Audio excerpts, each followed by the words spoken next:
Muito bem, vamos lá. Com um bater de pálpebras, com um bater de pálpebras, ela mudava o plano de sua existência interior. Uma criancinha vestida numa longa camisola se erguia no fundo de sua visão, porém tudo desaparecia no seu próprio mar. Se sentou sobre uma pedra ainda quente do sol da tarde. Por um instante, uma realidade é que toda a sua vida ela tinha passado sentada sobre madeira. Outra realidade é que ela atravessou toda a sua vida olhando o escuro antes de dormir. E tudo isso à espreita de alguma coisa, à espera do próximo dia. Já indo morar na cidade, pensava viver outras coisas, mas continuava, no entanto, a se sentar sobre madeira, sobre pedras, a só ouvir certas palavras. Via o que enxergava, e com isso completava a capacidade de seus olhos. O céu tão sem superfície sobre seu rosto, que por vezes era como a imagem de um rosto refletido na água. Os outros apartamentos do edifício estavam vazios, mas um ou outro grito de criança se ouvia preso dentro dos cimentos. Conservava os olhos fixos nas coisas, como para sustentar a realidade. Transformava o andar em alguma coisa que significava alcançar. Em um encontro com as amigas, nada sucedeu. Apenas aquela rápida confusão de sorrisos e cumprimentos. Deixou o copo de cristal cair pela janela, quebrando a resistência de sua vida. Destruir o cálice era um instrumento acima de sua própria vida. Ela percebia estranhamente que pensava lembranças de coisas que não existiram.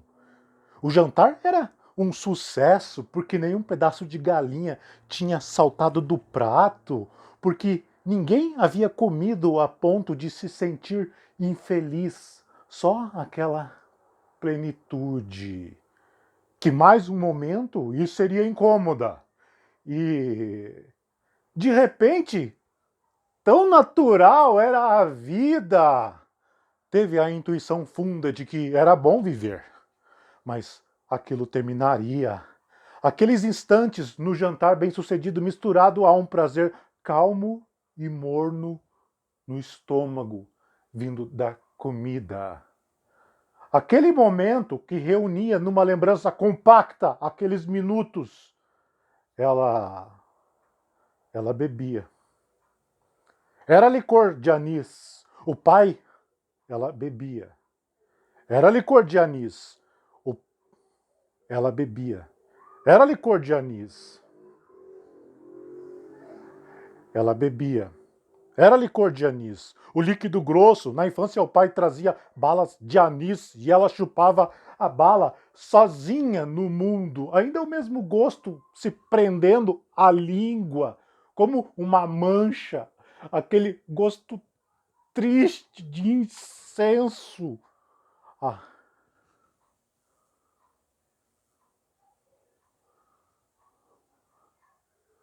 a tristeza da memória. A tristeza da memória a um tempo selvagem e domesticado. Bebeu o licor, procurando de novo pensar na infância e. Era isso! Anis roxo como lembrança. Ela queria fixar o anis como se olha um objeto parado, mas como. Ela queria fixar o anis como se olha um objeto parado.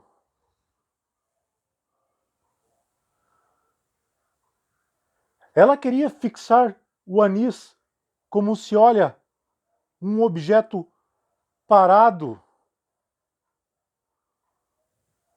mas quase não possuindo o seu gosto, porque já se acabava. Refletiu sobre o prazer de pensar em alguma coisa pela primeira vez.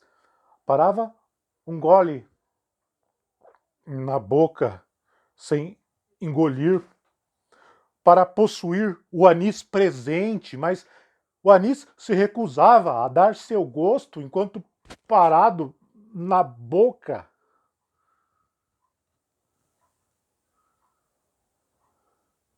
Mas ele se recusava a dar seu gosto enquanto parado. Mas ele se recusava a dar seu gosto enquanto parado na boca. Mas ele se recusava a dar seu gosto enquanto parado na boca. O álcool amortecendo e amornando sua boca. Vencida, engolia.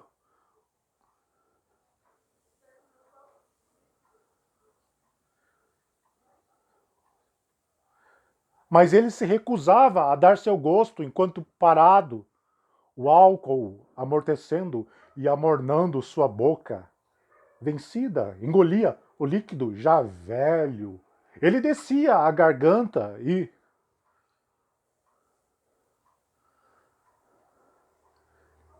ele descia pela garganta e, numa surpresa, ela notava que aquilo tinha sido anis durante um segundo enquanto engolia. Lhe parecia que jamais se estava sentindo o gosto de anis, mas que já se, mas que já se tinha sentido. Mas que já se tinha sentido. Nunca no presente, gosto de anis era só a lembrança do seu gosto.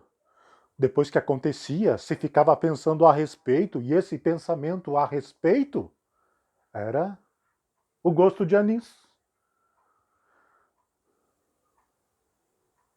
O gosto fugitivo, escapadiço, era parado como um campo. Isso! Um campo de anis! Como olhar para um campo de anis?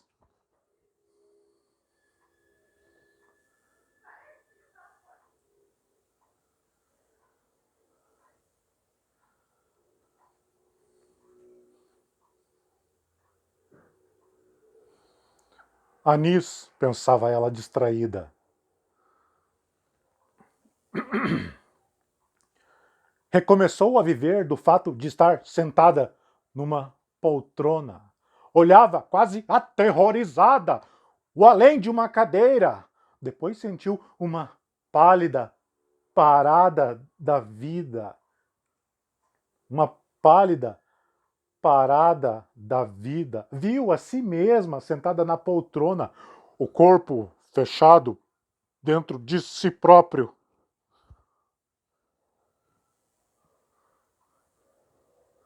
A impressão súbita era como se olhasse algo desaparecer em silêncio. A impressão súbita era como se olhasse algo desaparecer. A impressão súbita era como se olhasse algo desaparecer em silêncio.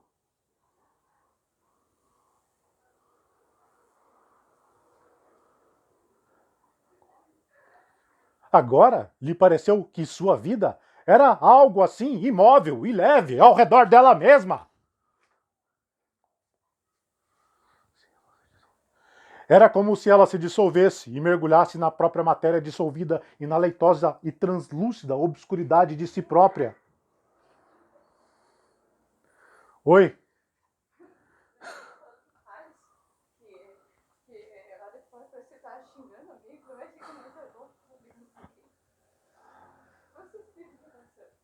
Eu tô gravando vídeo, só isso.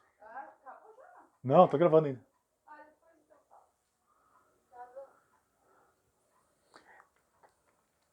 Ela sempre, ela sempre experimentava curtas visões e fechando os olhos já fechado sobre os. Ela sempre experimentava curtas visões e fechando os olhos sobre os olhos já fechado. Ela sempre experimentava curtas visões e fechando os olhos sobre os olhos já fechados, via no escuro formas feitas do próprio escuro. se afundava mais e mais na própria vida. Mais, quase a ponto de quase a ponto de ver o outro lado. Depois o sono, depois o sono a fechou numa rocha como um suspiro antes de morrer.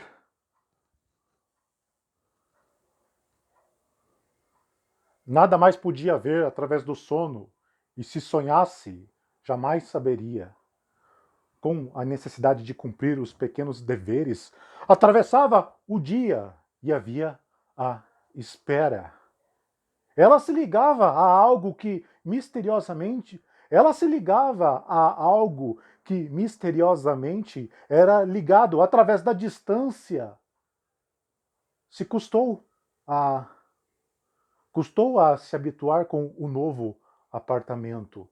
Se enxugar com a toalha nunca inteiramente seca no banheiro, onde se atulhava tudo o que não se podia mostrar na sala. Quanto mais vivia, mais acumulava coisas inúteis das quais não poderia se desfazer sem dor. Depois do banho, depois do banho, fechava as janelas, trancava a porta de entrada e saía com a bolsa na mão. Antes de fechar a porta, parava um instante e espiava a casa já adormecida e imersa em morna escuridão. Saía à rua, andava lentamente, a sensação de que fulgurava ardente. Era um duro inseto, um escaravelho, voava em linhas súbitas, batia de encontro às vidraças, cantando com estridência. De repente, era de tal modo a única verdade que as pessoas se preparavam, se enfeitavam, se vestiam, se preparavam, se enfeitavam, se vestiam bem para saírem para a rua e se entrecruzarem luminosas e se apagarem de novo em casa. Na rua, ela poderia ser descoberta pelo olhar de alguém, a secreta união, a secreta união que sentia com as pessoas até que as conhecesse intimamente. E realmente, algumas pessoas a olhavam, muitas vezes com mais de um momento de atenção, como se a pessoa soubesse alguma coisa dela, como se ela fosse ter um grande destino, ou alguém inesperadamente entendia sua substância mais silenciosa, ou alguém inesperadamente entendia suas ou alguém inesperadamente entendia sua substância mais silenciosa. Esta era uma intuição que não tinha duração dentro dos instantes. Fazia alguma coisa como pela primeira vez, um secreto modo de afastar um fio de cabelo, certo olhar controlado a uma vitrine. Sua vida se fechava em torno dela como única vida. Mas, mesmo que ninguém a olhasse nas ruas e ela as percorresse indissolúvel, mesmo que seus gestos ao tomar o ônibus se dividissem em várias etapas, tudo isso seria um prelúdio suportável porque. Por quê? No fundo, não era porque ia ver Vicente, porém muito mais leve, mais curto, mais tolo, porque ia a algum lugar, um puro impulso para a frente, como se inclinar na ponte,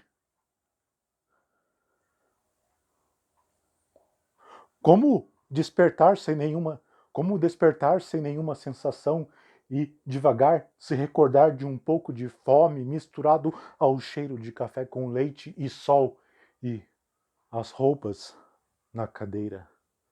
Quando alcançava o apartamento de Vicente, por um instante lhe parecia que ela se dirigia através de si mesma para alguma coisa não existente. Os dois então olhavam-se jogados subitamente numa sinceridade horrível, impossível de disfarçar. E depois, mesmo o que de bom se sucedia bem rápido, trazia no fundo a lembrança daquele olhar horrível, erguido como uma estátua. Às vezes, simplesmente, não sabia o que retrucar contra Vicente e caía dentro de si própria à procura e encontrava a sua atenção vazia e os momentos se esgotando. Mas não lhe importava perder. Ia até o último instante. Ia até o último instante dentro de si e lá se refugiava e dizia, quase sem dor de errar tanto: sim, Vicente, sim, afinal, sim. Nada acrescentava e tudo apaziguava. Ele sorriu, olhando, e ela, animada, vivendo. Depois seu rosto se desfez. Assistia suas palavras, mas depois não podia fundir suas descobertas consigo própria. Ela jamais se dirigia às coisas rindo. O máximo de alegria de ambos cabia num pequeno sorriso de Vicente. Era impossível atravessar seu ser com um de seus próprios pensamentos. Não conseguiria carregar sozinha na mão aquela estrela.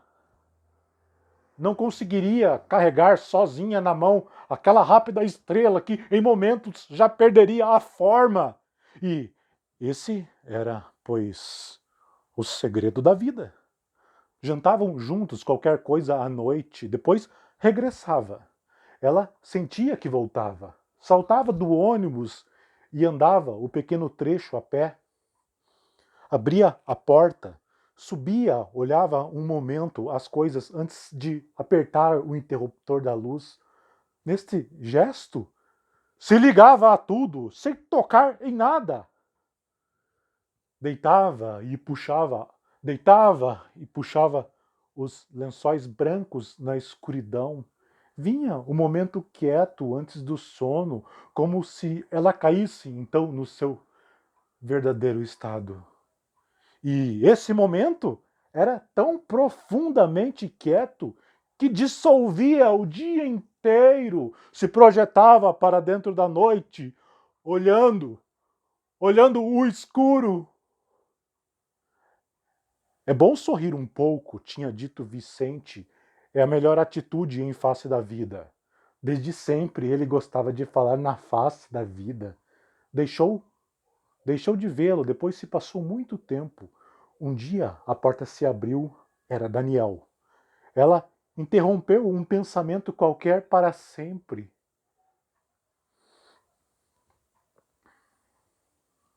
Durante minutos longos e ocos, o quarto parecia vazio, a casa silenciosa, cheia de vento. Aquele fato novo, como um objeto novo. Talvez quando ela envelhecesse pensaria nisso servindo chá forte demais em xícaras quebradas. Seus lábios se uniam numa horrível expressão. Ele de... Ela desviava o rosto. Ela desviava o rosto depressa na visão de uma coisa inanimada. Ela desviava o rosto depressa na visão de alguma coisa inanimada.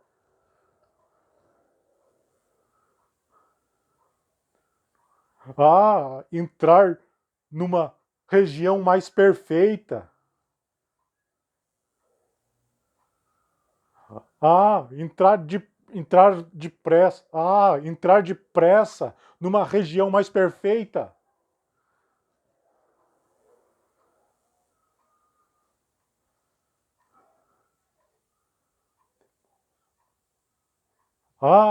Entrar depressa numa região perfeita.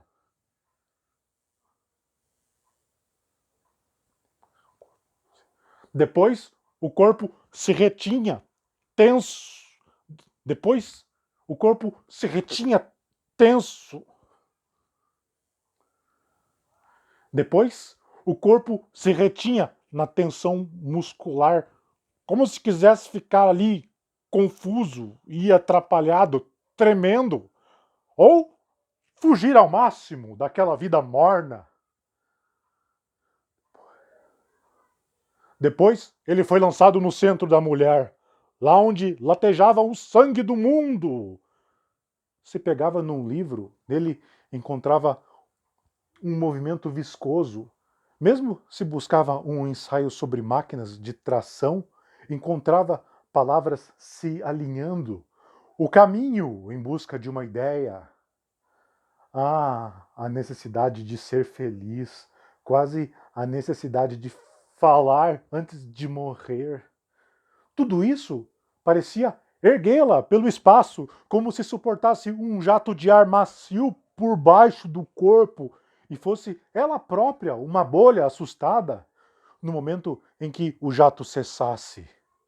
Não sabia ela que se pergunta. No momento em que o jato cessasse, não sabia ela que se perguntava. No momento em que o jato cessasse, não sabia ela que se perguntava, se movendo no asco e no escuro. Ela cairia em quê? Ela cairia em quê? Subitamente andando depressa depois da queda, se dirigindo sem perda de tempo para compensar a vida perdida. Se dirigindo viva para onde? Para consigo mesma, porque não precisava de mais nada. Livrar-se da maternidade, da vida, pousar dura e fechada, como uma pedra violenta. Só da primeira vez gostou realmente do mar. Depois caminhava pela praia, se obrigando a se sentir emocionada. Só raras vezes ela gostava de novo do mar tão fortemente que isso se tornava uma lembrança. Ela permanecia sozinha na cidade, em outra época, passava a viver a realidade do apartamento solitário e com o vazio dela própria, porque ela permanecia sozinha na cidade.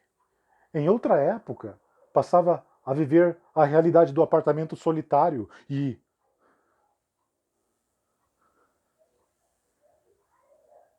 em outra época passava a viver a realidade do apartamento solitária e com em outra época Em outra época, passava a viver a realidade do apartamento solitário e com o vazio dela própria, porque seus movimentos estreitos eram pouco para encher os cômodos. Nessa manhã, se preparou, arrumou as malas para ir morar com as primas. Ela pensava de como as lembranças tinham estranheza e pouca familiaridade com o que ela agora se precipita. Ela pensava de como às vezes as lembranças tinham estranheza e pouca familiaridade e como ela agora se precipitava em alguma coisa tão nova como um novo corpo. Com o secreto horror, se via cada vez mais parecida com a sua mãe. Em breve, ela veria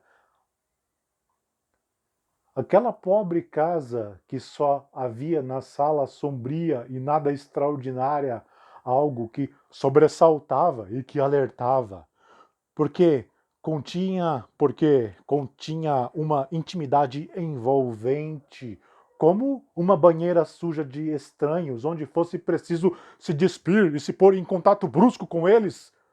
A prima Henriqueta se movia devagar, hesitando, como se seus pensamentos fossem sempre interrompidos por novas ideias e ela restasse muda e confusa.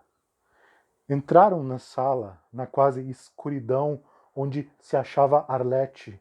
Esta ergueu a cabeça da costura, examinou Virgínia com uma atenção que se esforçava por ficar presente.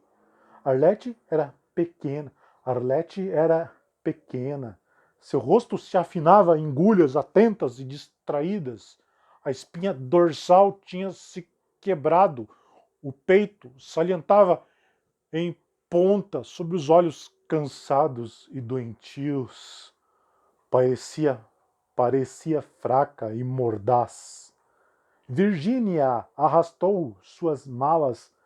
Virgínia arrastou suas malas até o sótão mofado. Seu aspecto lembrava poeira que, sacudida alguma vez, voltasse lentamente ao lugar. Examinava a pequena escuridão conquistada, de olhos ardentes e cansados que teimavam em se abrir fixos e abstratos, como se ligasse por um instante a si própria tão desaparecida.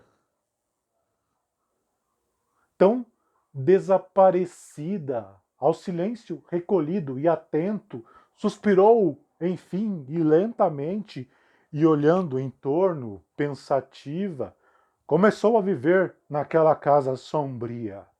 Uma manhã ela desceu tarde para o café. Arlete perguntou: e por que não cozinha com a gente? Não sei cozinhar. Mas a gente te ensina, gritou Arlete. Arlete, não sei cozinhar. Mas a gente te ensina, gritou Arlete, alçando o peito aleijado. Virgínia foi ao jardinzinho. Elas se falavam por pequenas palavras rápidas e oblíquas, em pé no jardim. Do prazer de Virgínia nascia uma decadência que afinal, sob a quentura do sol na cabeça, se resolvia num movimento de desânimo em que a fome modificava, criando nova sensação. Virgínia, discutindo com Arlete, anunciou que iria embora daquela casa. Eu vou embora. Desceu as escadas, arrastando a bagagem, entrou no táxi, parou em uma panificadora, comia e sofria para conter uma espécie de dor que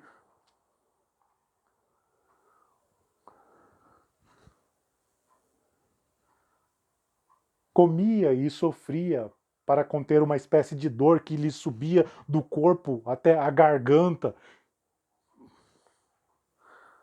Dá pra você parar? O quê? Deixa eu fazer o vídeo primeiro. Eu tô no meio da gravação. Vai aparecer essa conversa, hein? Eu tô ao vivo.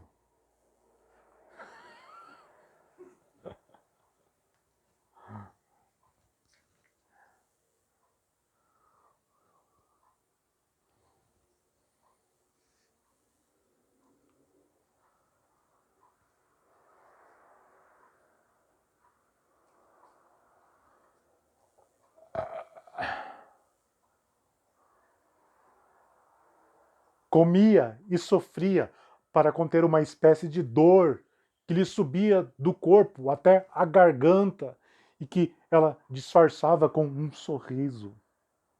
Voltou ao seu apartamento, aquela estreita caixa de cimento úmido, magra e alta, com janelas quadradas. Antes de apagar um cigarro, pensava se devia.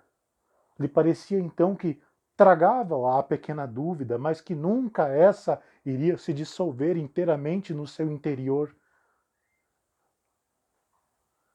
Ela trabalhava o dia, o suportando profundamente em toda a sala, o ar abafado, contendo o fulgor, como acontece quando lá fora faz sol e alguém se fecha na sombra. Virgínia olhava para uma chaleira. Lá estava ela toda brilhante, mas cega. Ela não via o que precisava, mas via o que via. Querendo se expulsar de uma daquelas profundas meditações em que às vezes caía, lhe parecia que devia parar agora diante das lhe parecia que devia parar agora diante da chaleira e se resolver, talvez sobre o que a despertava longínquamente era, na maioria dos casos, a inutilidade de sua lucidez.